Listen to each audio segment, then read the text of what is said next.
Hey, alright. So, I am not able to make it into the studio today, so instead we get, you get the via satellite in a way, and it's just a video I recorded and loaded up on YouTube, and I'm going to do the movie reviews this way this week because I have to work, so I had to pre-record this one.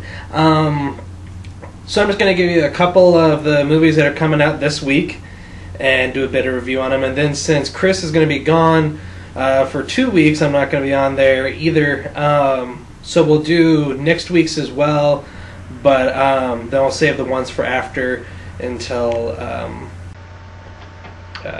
when he gets back, and then we'll do those ones.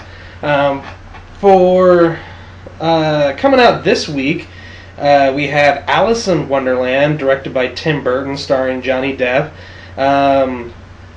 I really enjoyed this picture. It's been 50-50. Some didn't like it, and a lot of people do.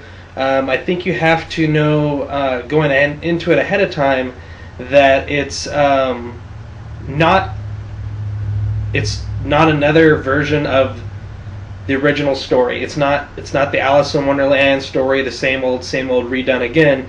What it is it's supposed to be set a few years later when Alice comes back to Wonderland. So in a way, kind of a sequel, but a sequel that's the sequel without a movie before it, if that makes sense. And of course, it's got the typical Tim Burton, esqueness to it. If you have seen a Tim Burton movie, you pretty much know what to expect with Alice in Wonderland. It's going to have lots of zigzags, colors, and fantasy, and CGI, and all that. If you're a fan of Tim Burton's movies, you'll like this movie. It's definitely more of a style over substance movie, I would say. I think I enjoyed the visuals of the more than the actual story, but I still really liked it. I bought it because I know I'll watch it and watch it and watch it and watch it. Something good to, always, I guess probably have, in the background. You can look up and see the pretty images. Second coming out this week was The Wolfman with Benicio del Toro and Anthony Hopkins. This was not such a great movie. It has a few scenes, it has a few good scenes, it has some of the Wolfman attacking stuff is kind of cool. There's a transformation scene that is done really well that I really enjoyed. I thought visually looked really cool. Aside from that, though, the movie is long, it drags, it's boring.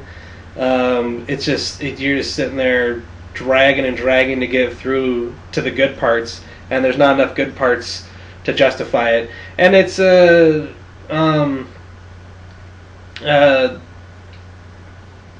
the good parts aren't even really worth the whole experience. If you can get it, if you rent it, don't buy it. It's worth renting. It's worth seeing once. I would never want to own it. I probably wouldn't even watch it again. If I want to, I'll go online and download or watch the couple clips on there that I did enjoy if I ever have a hankering to again. And a lot of it comes across really cheesy. A lot of the way the Wolfman looks and acts and stuff, it just comes with today's special effects and the way movies are made now. I get that they're trying to have a throwback look to those old Universal monster pics, but it doesn't work for me. It just, instead of being throwback, it just looks like it just doesn't look good. It looks, the special, just some of it comes across really cheesy. It looks like a guy with hair on him going, and it's kind of stupid. That is about it for this week. Coming out next week, though, are two movies I haven't seen yet, but I'll just let you know what is coming up, what to expect. First one is Shutter Island. That is the one directed by Martin Scorsese with Leonardo DiCaprio. It sort of looks like a thriller, sort of suspense thriller movie. From reviews I've heard from people that saw it in the theater, said that it was really good. It looks like he goes to an insane asylum on like an island or something.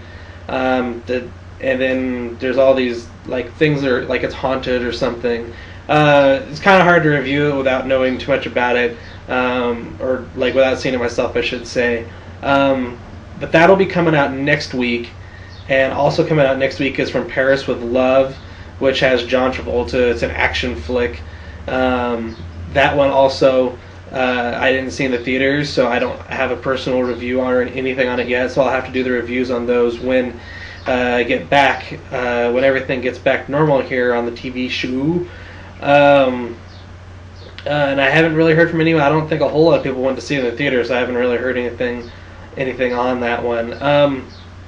But yeah, kind of a quick one for me here today. Just giving you a heads up on what to expect for next week without actually an official review on them, and what to get this week. Alice in Wonderland and the Wolfman. Like I said, Alice in Wonderland, definitely worth your buck. I enjoyed it. I bought it. I thought it was great.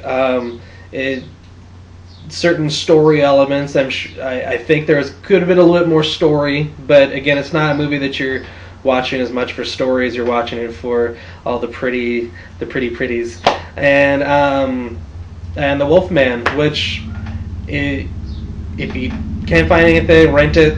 It's worth watching once. Just expect there's a lot of slow parts before you get to the action, and then in between the action, everything. And so there are a couple really cool parts. There are a couple really cool like visual things where he turns with him turning into the Wolfman, and a couple of the Wolfman attacking scenes and stuff are cool. But aside from that, that looks like it's going to be about it for me on this Thursday. And I will see all of you in a few weeks when Chris is back, and we'll have I'll do a real review on the Shutter Island and on the From Paris with Love. And then a couple other things, of course, that'll be out in between that time. I know there's some other movies too. Those are just the big ones I was letting you know about. Alrighty, everybody out there, thank you for tuning in and watching.